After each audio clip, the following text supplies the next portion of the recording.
Hello, everyone. Welcome to the keynote and welcome to EAPRIL.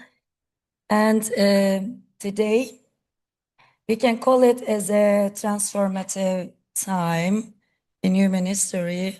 Maybe we can call it like that because the intersection of artificial intelligence and education is just here. It's just happening. And it's already started reshaping our learning and teaching and how we,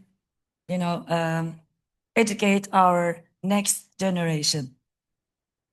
Today's talk, the topic is Keeping It Human, Cultivating Great Curiosity and Connection in Professional Learning for the AI Age.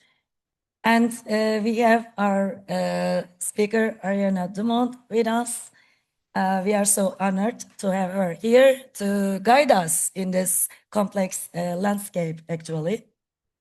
And I would like to give a brief introduction about Ariane. And she brings extensive expertise in the educational field with 33 years of teaching experience, spanning both secondary and higher education. This is complemented by over 2 decades of pedagogical advising for higher education faculty and 15 years dedicated to professional and pedagogical training in the same context. Her role as president of International Consortium for Educational Development since 2024 reflects her recognized leadership at the international level. She also serves as academic director of the ESO, I think it is pronounced like that, in higher education since 2019 and has been a visiting professor at Harvard University Teaching Innovation Group since 2013.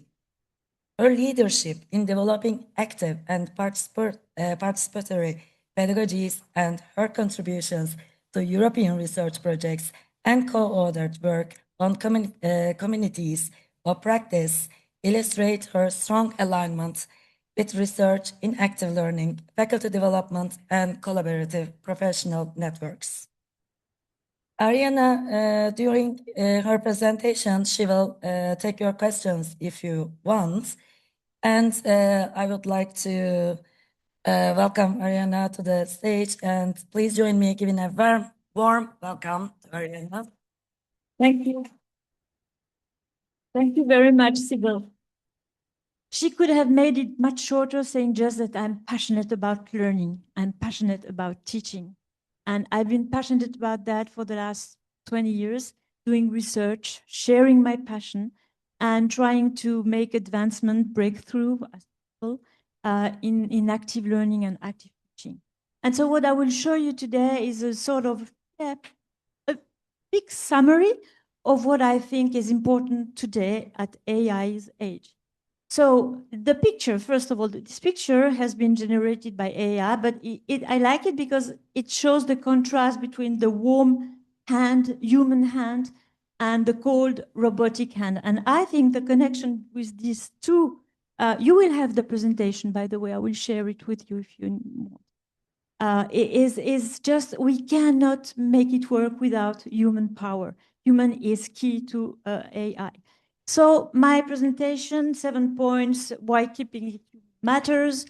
Let's rethink teaching and learning, and also the emotional and relational core of learning that's so important and so neglected in my point of view. How we really learn, and from knowledge to capability, partnership between teacher and student, teachers and learners, and actually a collective wisdom is necessary to keep on working in education. So why keeping it human matters? Because the more we have AI in the classroom, the more intentional we must be about the skill human beings require and what they can bring.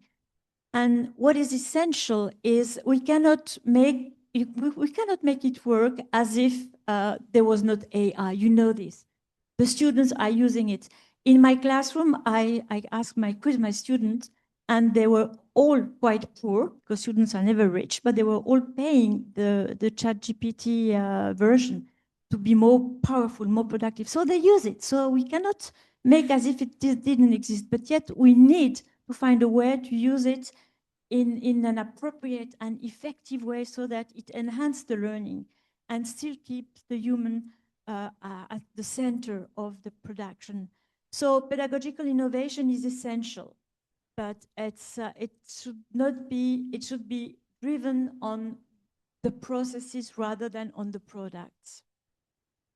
I always go back to this, the diamond. Some call it the constructive alignment. It was first developed by John Biggs in 2001, I think, but still it's unavoidable. The first thing we have to think about is the scenario, the teaching scenario. What are the contents, what objectives, and how are we going to assess them, and which teaching strategies are we going to use? And only after, once we have this in mind, we can see and try to find out how AI can support, enhance, and give us the right tools to do so. In the middle of this diagram, I have designed a heart, because the heart actually is the learning. What happens if all these elements are coherent with each other? It's the learning. Learning happens. So there are questions that we should ask us before implementing a pedagogical innovation, especially if it's connected with AI. Is there a real need? Is it clearly defined? Which part of the system does it affect? Is it realistic? And is it supported by the people? Because we could avoid a lot of the waste of time just asking ourselves these questions before starting into a new project, into a new idea with AI. So the levers are rethinking the constructive alignment, the diamond I just showed you. And of course, and this is the passion I try to share, making students more active, because a passive body doesn't learn. We know this. We really need to make them become the agents of their learning and strengthen their sense of mastery, increase the value of what they're doing, and giving them control. And to do so, we cannot avoid today, nowadays, to use technology. There is one thing which I didn't put in these 6 innovation levers. It's a lever of fun. If you can make the activity, the learning activity, full of meaning, but also fun, then they will buy it. They will go into it. This is the equation for motivation. So it was first developed by Vio in 2009, and I added the final R. So M is for intrinsic motivation. To obtain intrinsic motivation for a learner, what do you have to do? You have to design learning activities for which the students feel that is competent enough. Not too difficult, not too easy. But we educators, we are very good at that. We know how to do this because we see that we lose the students if it's too easy or if it's too difficult. But if the students have a sense of, I can do this, it's something I have never done before, but I'm sure I can do it, it's a first good ingredient for intrinsic motivation. And then the value. Sometimes when we teach, we forget to clarify why we do what we do as educators. And it's very important to clarify this with students because sometimes they don't see the point in doing things we prepare for them. So just clarify and even ask them the question, why do you think today we are going to do this activity in this way and not another activity? Why do you think we are learning this case, which seems not too close to the field we are studying together? And to give them a sense of, okay, I give value to that activity. And then A used to be for being autonomous, but I would replace it with agency. Becoming the leader of one's learning, becoming the agent, being able to decide, to make decisions about how it's going to happen. And what I added in 2015 was R for recognition. Even if you teach middle-aged person, they need recognition for the effort they are doing. They are trying to learn and they're trying to improve their knowledge.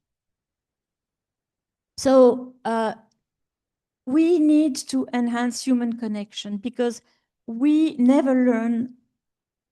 We start learning on our own, but we need the others to keep on learning. So learning is a human thing.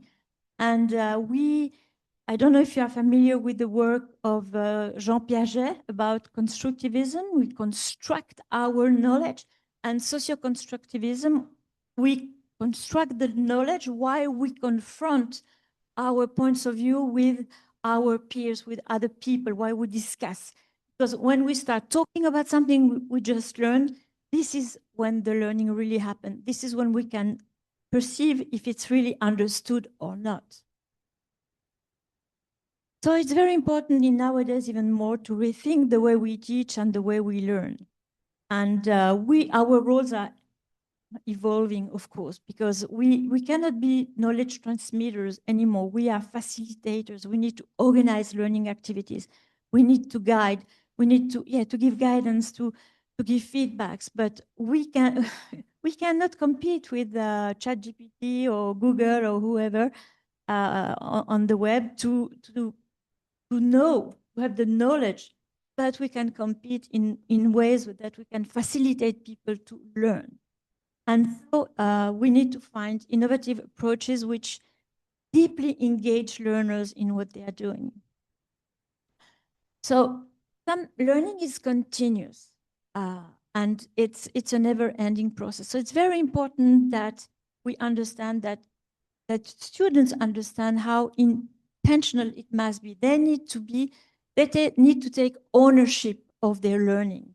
Otherwise, it's going to be surface learning. If we want to have a deep learning, a learning for one's entire life, they need to active in it.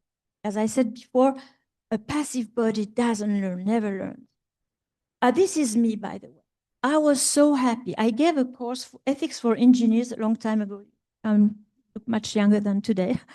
And I was so happy because I thought my course was fantastic. And yeah, look at the quotes. Some people talk in their sleeps, lecturers talk while other people are sleeping. I show you this because the same day I gave this lecture, I had in front of me this exact auditorium with the students. Zarina, you know which auditorium I'm talking about. And I had the feeling that they were captivated, engaged, and I was super happy. But I received that picture of me, the one I showed you just before, from one of my students. And he was sitting first row, and I had not even noticed he was taking me. It was a kind email and a nice photo, but I was like, I have a problem. I'm not connected to my students. I just deliver a talk, and I thought it was good, but actually maybe he was not listening. They were not listening at all, and especially not the one taking the pictures. So it really upset me, and I said, okay, I need to find ways to do it different, because what happens in a lecture, and I show you this because we all know that a little bit of lecture is never a bad thing, but too much lecture, not a good, because people are passive and their attention declines. After how many minutes do you think their attention declines? Yeah. Yeah, it's shorter and shorter. So I would say 5 minutes, 7 maybe. So then we need to make them active.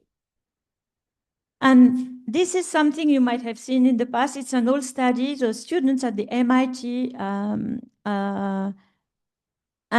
he had a sensor on his wrist, and he was supposed to write the activity he was doing during the day for a week. And look at this brain diagram. So if you, in yellow, you have the class here. Look at his brain during class. It's like watching television. If you just listen to Ariane Dumont, giving a talk without thinking, without trying to reactivating later on, is like watching television. And in 2 weeks' time, we'll remember absolutely nothing, or not very much. It's the interesting thing is that even during sleep, the brain activity is higher. So as you can see there.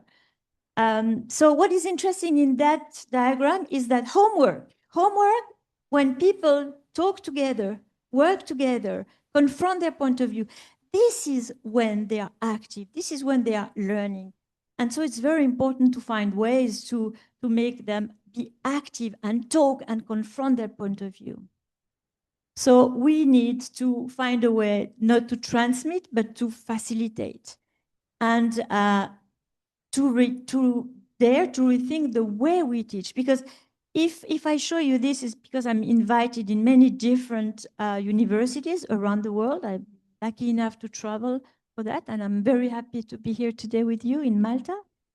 But what I do when I go and give a talk in a university, I usually go, and just go for a walk inside the university, open a classroom door, and try to have a look at what's going on. And guess what? Even in the most famous university, I'm talking about Harvard, I'm talking about Politecnico di Milano. When I open a door like this, what I usually see 90% of the time is a lecturer talking and students writing, making notes. And that this everybody knows that we cannot teach that way anymore all the time. From time to time, a little bit, yes, but we need to find other ways. So today's students, learners, they need experience, relevance, and also reflection. Now there's a very important thing in my point of view. It's the emotional aspects of learning. Learning grows in a climate of trust. If learners feel not at ease, if they feel they don't dare to make mistakes, if they feel that they are stupid, they are afraid to ask a question because their question might sound stupid or dumb, then it's not a good learning climate. They need to feel safe. They need to feel safe to make mistakes, to get feedback, and to try again. So learning is deeply relational and emotional, and safety and trust enable the feeling that create curiosity, creativity, and the motivation to learn. What we can do as educators is really try to create that climate. And as an educational developer for the last 20 years, even more now, 5 years, I have done many class observation. And there was something I've seen many times, which I think is also something unacceptable in my point of view, is when you have a teacher coming to his class, opening the door, good afternoon or good morning, going to the blackboard and say, okay, today we're going to talk about this and that, without taking the time to meet the person in front of him or her. And I think that it's what we call calibration in coaching. I'm a coach as well, by the way. And that time of meeting the person, that time when you try to see, how are they doing? Oh, they just had an exam, a test. Let's open the windows. Oh, you need 5 more minutes. Let's take the 5 more minutes. Will you want to talk about something different for a few minutes? Okay, we can just, start by creating that safe environment where they can breathe. And after, you never lose time when we do that. We never lose time. Actually, you gain time for the learning. It gets deeper and more efficient afterwards. So teachers' real empathy and authenticity are very important ingredients to make this trust and build the climate for a good learning. There has been some work from Peter Felton and Catherine Sutherland, who published last year about the idea of sharing knowledge, but and showing care to make learning happen. So it's the idea of building the trust in the classroom to support what I just mentioned before, to support good and deep learning. You will have the references at the end of my talk, so you can go deeper if you're interested in that. So there has been that interesting study a few years ago from the World Economic Forum, a new vision for education. And when I read this report, I was stunned because the WEF, it's called the WEF, as you know, it's based on economy, I mean, I didn't expect the WEF to dig into that side in learning. And what they find out is that to prepare students for the future, for the next century, there need to be 3 different pillars. The first one, the foundational literacies, we know that. You need to go through that. You need to know your basics. And then competencies to challenge a complex world, critical thinking, problem solving, being able to analyze, to collaborate, to sympathize.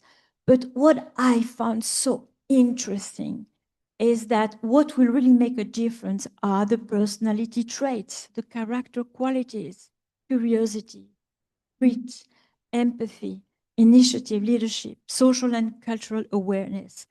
And this is a key point which we can create in the classroom. Also, when we, you know what I do with my students the first day, I tell them, we will work together following the 3 R's of the Dalai Lama. Any idea of what they represent, what those 3 R's represent? The first R is for respect. Respect yourself first. What does it mean in my classroom? Respect yourself first means that if you don't want to talk, if you feel like today is not my day and the teacher asks me a question, you have the right to say, not today, thank you, but maybe a colleague. It's okay. I give them this right. This is building trust and safety. The second R is respect others. When there is another person talking in the classroom, when they are presenting something, listen to them. Don't judge them. Try to understand what they say. And the third R is for responsibility. Take responsibility for whatever you do or say in the classroom. And this is something that we try to cultivate in the learning together. But why do these skills matter more? Because of AI. As I wrote here, AI handles information faster, probably better, better and better actually, than we can do it. But AI doesn't handle interpretation and ethics. Human mind does. Learners need emotional grounding and contextual understanding, and as I said before, confronting points of view. And human judgment guides responsible technology use as well. So now I have a little activity for you. It's based, I've worked with Eric Mazur at Harvard University. He has developed a group of innovation, pedagogical innovation, in which I belong to. And that was his example, and I think it's quite nice. The picture has been taken in India. Look at the transformation of the railway because of the heat, because they forgot to leave some space between the rails. And so when it was heated, it was deformed. If you heat metal, as you can see here, it expands. So I will have a question for you. If you consider, and for the question first, I will ask you the question, not to this, for you not to talk with your neighbor, just for yourself individually, you think for yourself, and I will make a quiz with that. So imagine that the plate is uniformly heated. The diameter of the hole increases, stays the same, or decreases. And I prepared a quiz for you. I will here. And I'd be very happy if you could wait, where is it? Mm-hmm.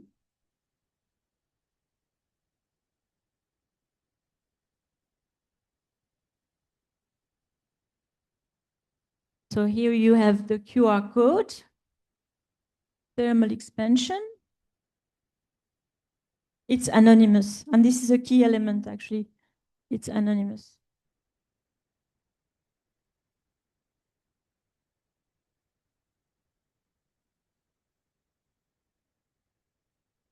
Once you get there,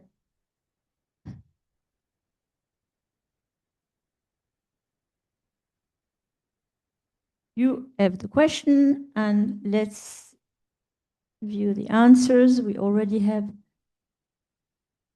answers here. We have 45 people already. Okay.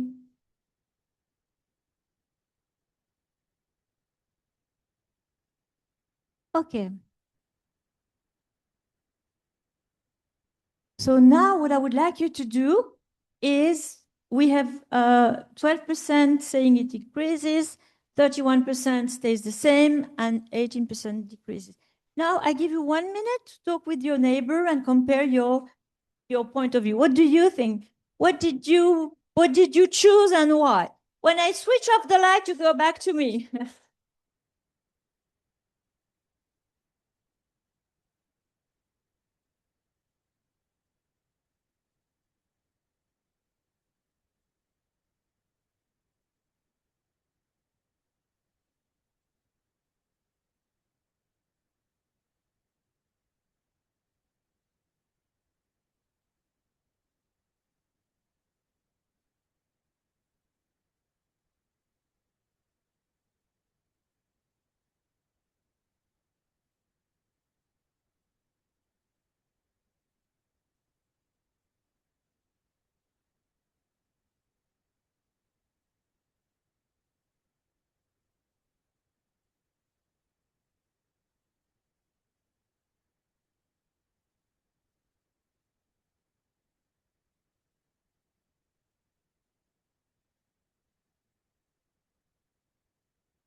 Okay.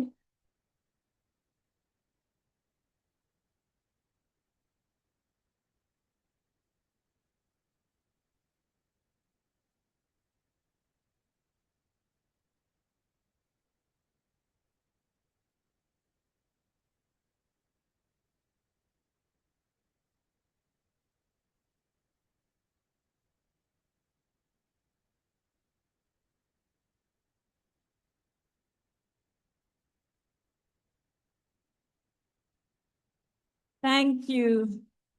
Thank you. You can switch it on again. It's, the tip of switching off and switching on the light is just to avoid of shouting, hey, come back here. Please stop talking, come to me. It's a small tip, very useful to make people come back to the plenary. So thank you for, what's his, I don't remember his name, just because I forgot to prepare that before. So thank you to him. Now that you have discussed, would you vote the same thing again? Some people, yes, some people, no. So I will skip the second vote because we don't have much time. So I'll go back to my presentation, but I will show you what happens usually. Here. So that was the question. That was the...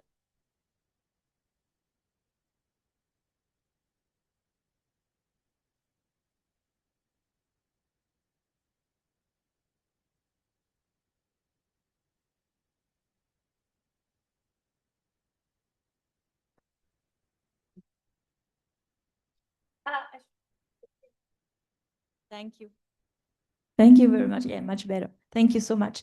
So very interestingly, when we use that activity, peer instruction, when we ask a question, which is called a concept test, a conceptual question, which is based on learner students' misconception, difficulty of understanding, the questions that we know at the exam they're going to make wrong because most of the time they don't get it.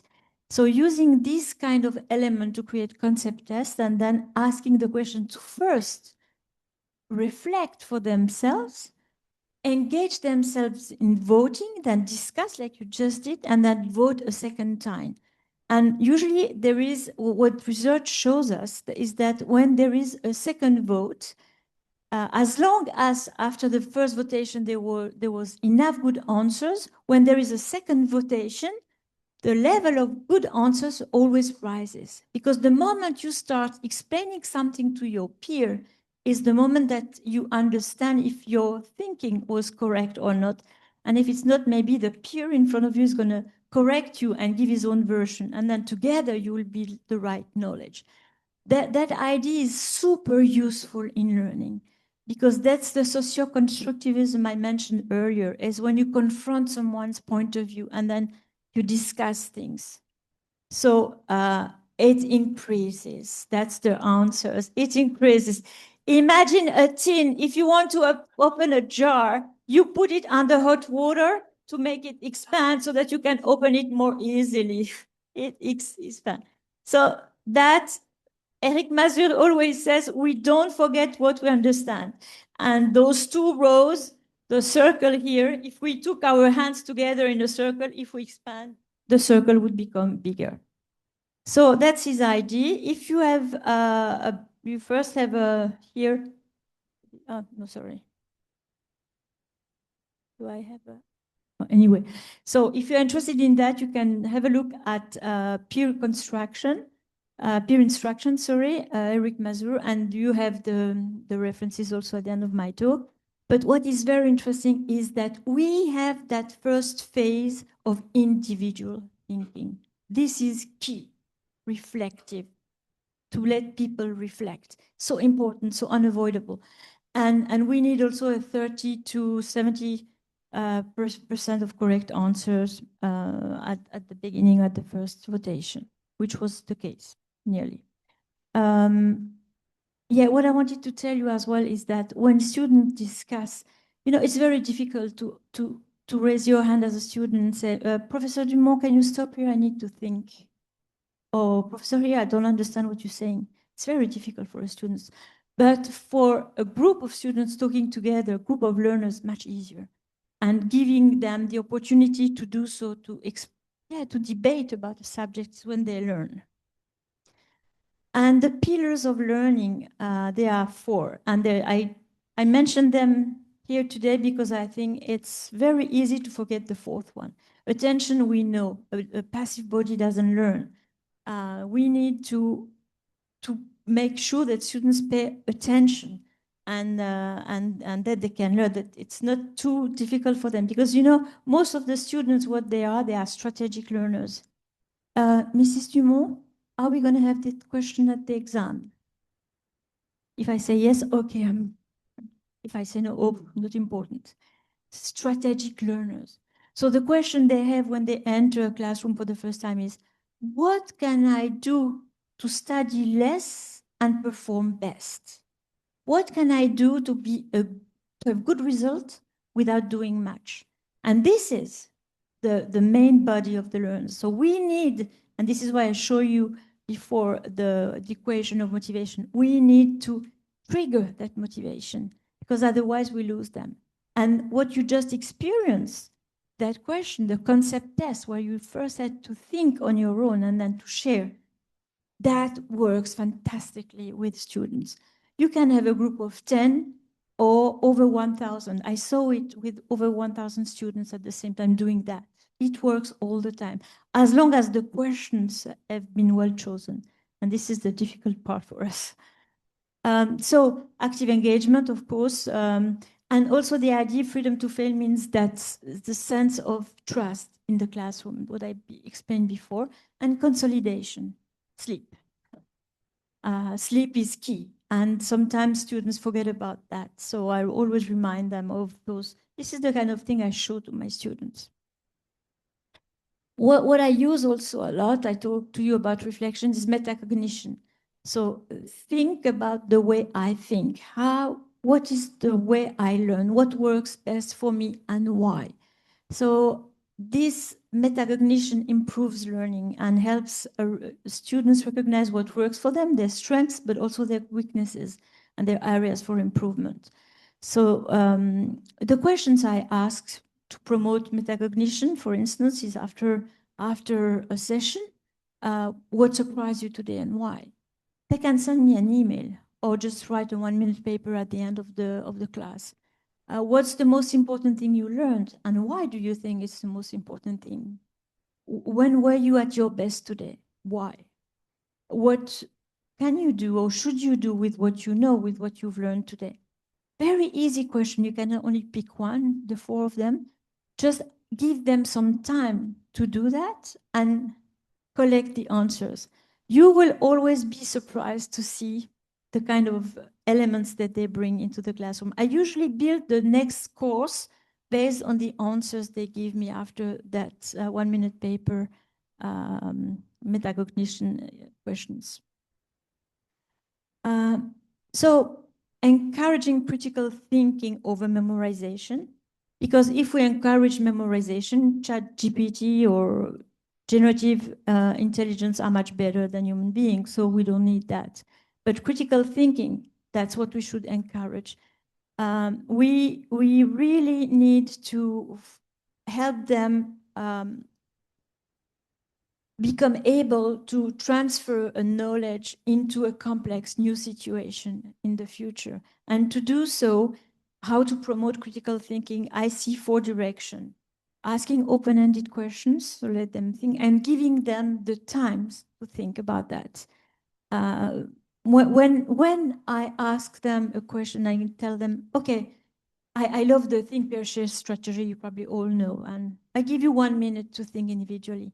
But I monitor the 1 minute with my watch or with my phone, because if I don't, I lose track of the time. Because we educators, when we are in front of our public, of our students, or our learners, we forget about time. It's crazy. As I said before, I did class observation for the last 20 years, and I used to monitor the time when professors ask questions to their students, and of course measured the time they let them to think about it. And after that, during the feedback session, I would ask them, so how you asked that question at minute 12, how much time do you think you gave them to think about your question? Can you tell me? 1 minute? Maybe 40 seconds? Less than 10 seconds. Anytime, less than 10 seconds, because they lost control. So students don't even, they don't try to answer because they know they will have the answers in 10 seconds. So why bother? They just wait. But if you tell them, okay, I give you 1 minute, and they see you watch your clock, and then you turn the back and you do something else for 1 minute. And after 1 minute, you tell them, okay, now compare with your neighbor. Do you have the same answer? You have 3 minutes to talk about that. And after 3 minutes, you call them back and say, okay, now who had the same elements? You didn't have the same elements. Oh, what did you find? And what was different? And why? And then you can make a synthesis. Super easy, super efficient. But again, that individual reflection at some point. So asking open-ended questions, but in a formalized environment, and fostering debate and discussion, but again, not just opening the floor, organizing it. I love the task-based learning when we design real world application, and again, encouraging reflection. I know you will have a talk about teaching conflict in the classroom, so I will not spoil this one, but I think it's very important to train our students, our learner, to be able to disagree. Because this is when you disagree with your peer that you can start really confront your point of view and learn more. So navigating disagreement is a way of building collaboration and real skills for the professional world. And the partnership between teacher and students is so important. I teach, but do my students learn? So I really very much loved the work of Ken Bain. Maybe you heard about his book, What the Best College Teachers Do. For 15 years, he traveled around the United States when he heard that there was an outstanding professor in one university or another. And he tried to modelize what were the best ways to do it without being it a methods, but just showing mindsets and attitudes toward the learning environment. And this is what he found. And also, he really, it was the first one. When I read the book, I said, okay, I need to meet that guy. So I went to visit him in New York. He was teaching at Columbia at the time. And then he invited me at one of his seminars. And so I saw him teach, and I was very impressed. You know, sometimes we meet people who really make a difference in our professional path, and that person made a difference. And so if he found out the questions that those outstanding teachers address, and I put them here. It's exactly like that in the book.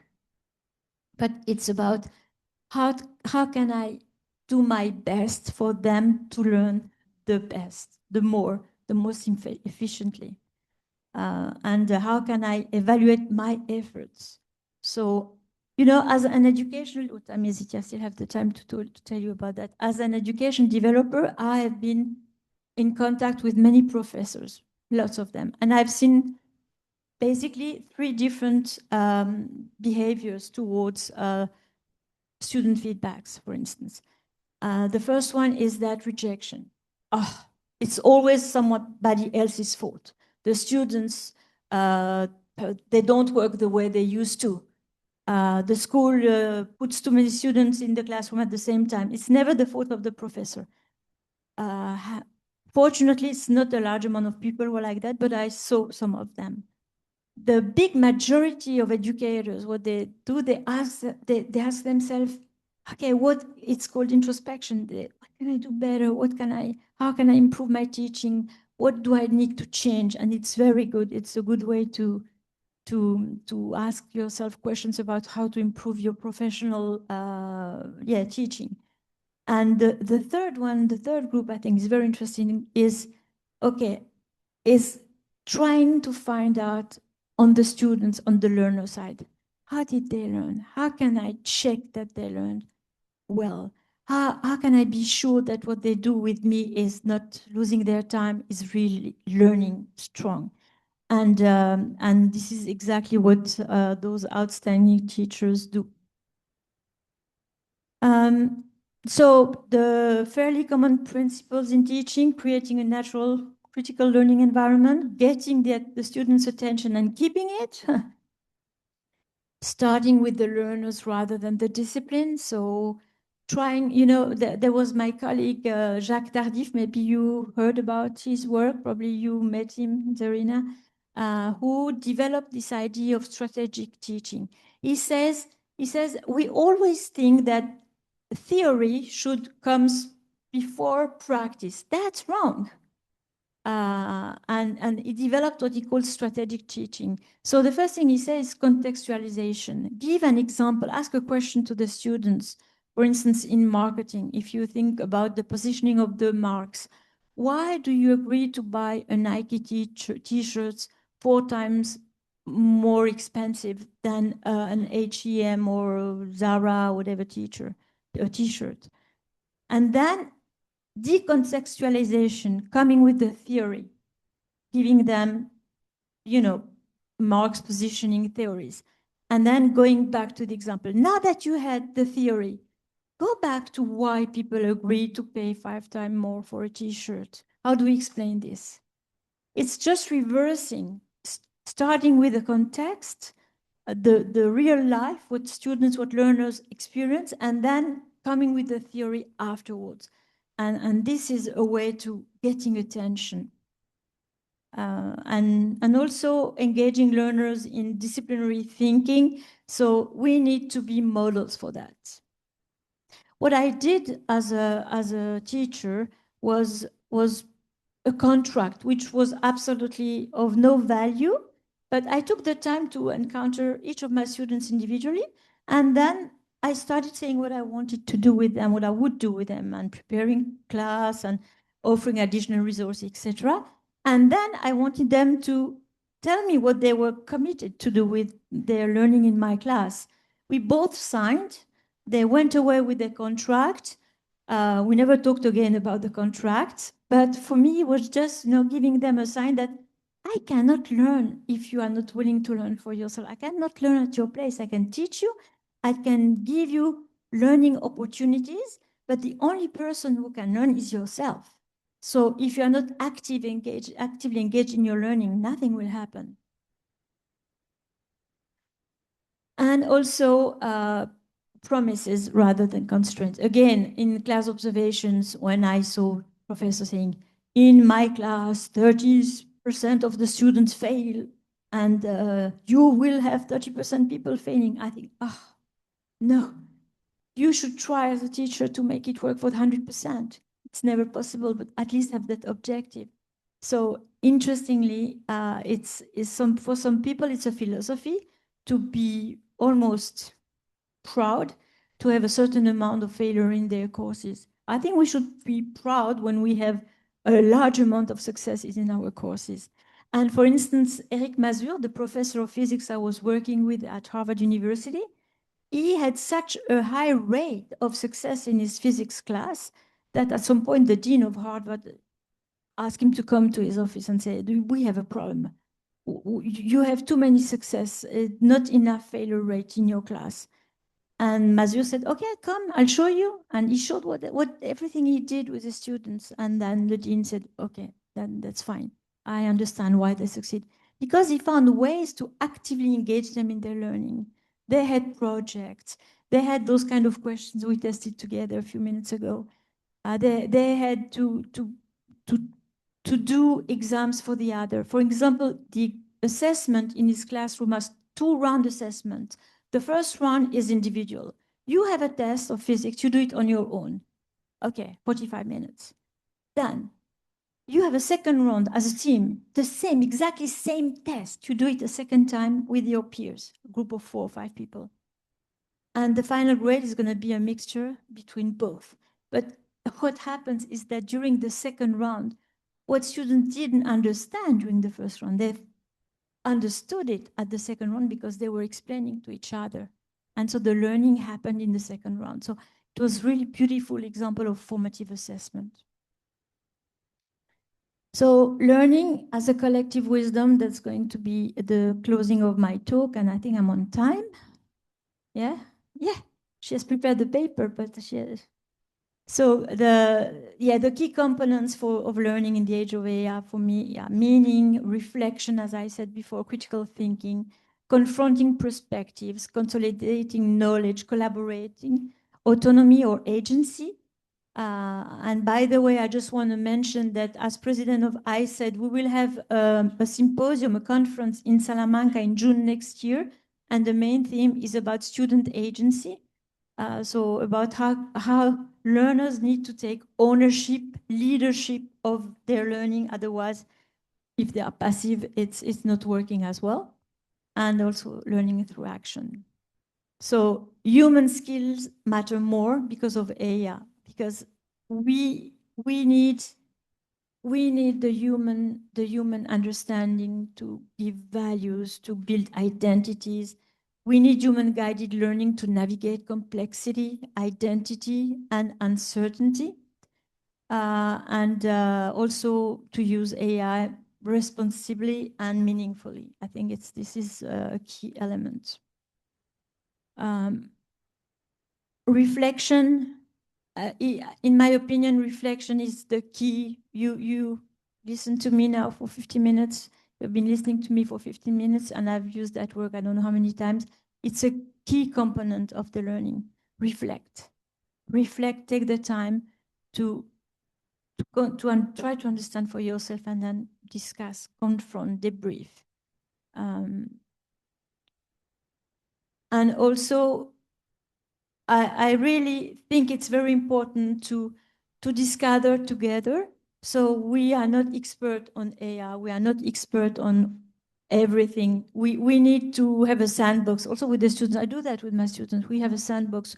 We try to navigate new tools and because we cannot master tools completely. For instance, I use a fantastic tool which is called Perisol for interactive readings, asynchronous interactive readings. But they keep on developing new features of the tool. So each time I go back to the tool, there are new features, and I am overwhelmed by the feature. I've been using it since it was developed. It's a Harvard tool, free, by the way, and it will always be free. So, and I was like, okay, then I had the idea to ask my students, and together we found out how we can explore more and how they can help me add new activities in the readings. So learning is a collective wisdom. It's something we can co-create. And I think the power of the community, I work a lot on communities of practice, is a key component, especially to face those uncertain times that are coming ahead of us. And why keeping it human matters more because of technology. And this is my conclusion, though just a quote.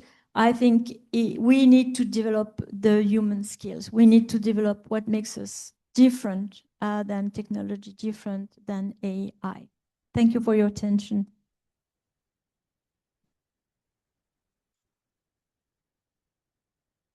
Thank you so much, Ariana, for this inspiring talk. And I would like to open the floor for the questions if you have. And there will be microphones. If you raise your hand, we will. If you don't have questions now, but you have questions later, you can always send me an email. I'm always very open to respond and give you further, matters, whatever. And you will have all the references at the end of the talk. We can provide the slides, maybe. Yes, yes. Thank you so much. Excellent. So I've been so good. No one has a question. Everything was clear. Yeah. So I understood that you try to always keep it human-centered. Yeah. Although we have all the technological developments, we are human, and we need to keep our skills, some of the skills that it says, artificial intelligence can't be a real person and agent. So maybe we will talk about teacher agency and student agency in the future a lot more. I think, thank you for mentioning that. I think we are augmented. I do my work much better thanks to AI. I think we're augmented, but we still need to remain the expert on the discipline, on the subject. Yeah. We need to master what we try to retrieve from AI. Yeah, also you underlined the critical thinking skills, and that's what we need, it seems, because students can reach the knowledge easily, but they need to think on it critically. Maybe collaborative work would work to make them more critical thinkers. Yes, and I think what we need to rethink is assessment. We cannot assess the way we used to anymore. We need to rethink assessment, emphasizing critical thinking, human judgment and assessing the processes and not the outputs. That's a key element, I think. I think we still have a few minutes for questions. Well, if you don't have any question, go and grab a coffee and I will do the same. It's fine. Yeah, before we finish, of course, we have a small gift for Ariana. I would like to thank to her on behalf of the EAPRIL committee and also all of us here. Thank you so much, Ariana.